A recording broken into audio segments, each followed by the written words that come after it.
ഇപ്പോൾ ബിഗ് ബോസുമായി ബന്ധപ്പെട്ട് ഗെയിം ഉള്ളിൽ തകർക്കുമ്പോൾ പുറത്തും വലിയ സംഭവവികാസങ്ങൾ പ്രക്ഷുബ്ധമായി അരങ്ങേറുകയാണ്. ഇപ്പോൾ ജാസ്മിൻ്റെ വാപ്പ സമൂഹ മാധ്യമങ്ങളിൽ ജാസ്മിനെ അധിക്ഷേപിച്ച് അവഹേളിച്ച് വ്യക്തിഹത്യ ചെയ്ത ചാനലുകൾക്കെതിരെയും ഇൻസ്റ്റാ ഐഡികൾക്കെതിരെയുമൊക്കെ കേസ് കൊടുത്തിരിക്കുന്നു എന്ന വാർത്തയാണ് പുറത്തു വരുന്നത്. ഇന്നലെ വൈകുന്നേരമാണ് ഈ ക്രിമിനൽ കേസും ഡെഫമേഷൻ സ്യൂട്ടുമൊക്കെ ഫയൽ ചെയ്തിരിക്കുന്നത്. അപ്പോൾ ഈ ഒരു വാർത്ത ശരിക്കും എന്തായാലും ഇങ്ങനെ പ്രതീക്ഷിച്ചതാണ്. അതായത് ഏറ്റവും കൂടുതൽ ബുള്ളിങ് നേരിട്ടത് ഈ സീസണിൽ ജാസ്മിൻ തന്നെയാണ് ഏറ്റവും കൂടുതൽ സൈബർ ആക്രമണം നേരിട്ടിരിക്കുന്നത്.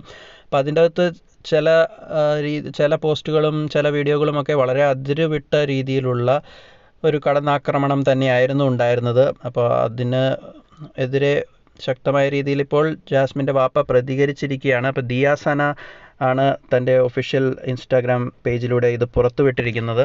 അപ്പോൾ അതിൽ പറയുന്നത് ഇപ്രകാരമാണ്: ജാസ്മിനെതിരെ നടക്കുന്ന സൈബർ ബുള്ളിങ്ങുമായി ബന്ധപ്പെട്ട് യൂട്യൂബ് ഇൻസ്റ്റാ ഐഡികൾക്കെതിരെ ജാസ്മിൻ്റെ വാപ്പ ജാഫർ ഖാൻ പരാതിപ്പെട്ടിട്ടുണ്ട്. മോശപ്പെട്ട രീതിയിൽ ജാസ്മിൻ്റെ ഫോട്ടോ ഉപയോഗിച്ച് തംബ്നെയിലുകളും വാക്കുകളും പറഞ്ഞ് ചാനലിനെതിരെയാണ് പരാതിപ്പെട്ടിരിക്കുന്നത്. ബിഗ് ബോസ് എന്ന ഷോയുടെ പേരിൽ വ്യക്തികളെ വളരെ മോശമായി ചിത്രീകരിച്ച് നടത്തുന്ന മറ്റുള്ളവരുടെ പേഴ്സണൽ ലൈഫിൽ ഇത്രയ്ക്കും തരം താഴ്ന്ന രീതിയിൽ ബുള്ളിങ് ചെയ്യുന്ന ഓരോരുത്തർക്കും ഇത് തന്നെയാകും അവസ്ഥ. അഭിപ്രായ സ്വാതന്ത്ര്യം എന്നുള്ളതിനപ്പുറത്തേക്ക് വാക്കുകളും പ്രവൃത്തികളും കൈവിട്ടു പോയിരിക്കുന്നു. ക്രിമിനൽ കേസും ഡെഫമേഷൻ സ്യൂട്ടും ഫയൽ ചെയ്തിട്ടുണ്ട്. ഇത് കുറച്ച് നേരത്തെ ആകാമായിരുന്നു ജാഫർ ഖാൻ എന്നാണ് ദിയാസന പറഞ്ഞിരിക്കുന്നത്.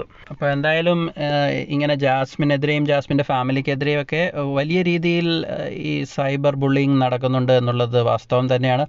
അപ്പോൾ അത് സഹിക്കാൻ പറ്റാത്തതുകൊണ്ടായിരിക്കാം അതിനെതിരെ ഒരു തടയിടാൻ വേണ്ടി ഇപ്പോൾ ജാസ്മിൻ്റെ വാപ്പ ജാഫർ ഖാൻ ഇതുപോലെ ഒരു ശക്തമായ നിയമ നടപടിയിലേക്ക് പോയിരിക്കുന്നത്. എന്തായാലും ഏതൊക്കെ ചാനലുകൾക്കെതിരെയാണ്, എന്ത് അവഹേളനത്തിനെതിരെയാണ്, എന്ത് സൈബർ ബുള്ളിങ് ആണ് ചെയ്തത് എന്നുള്ളതൊക്കെ വരും മണിക്കൂറുകളിൽ പുറത്തേക്ക് വരുമായിരിക്കും.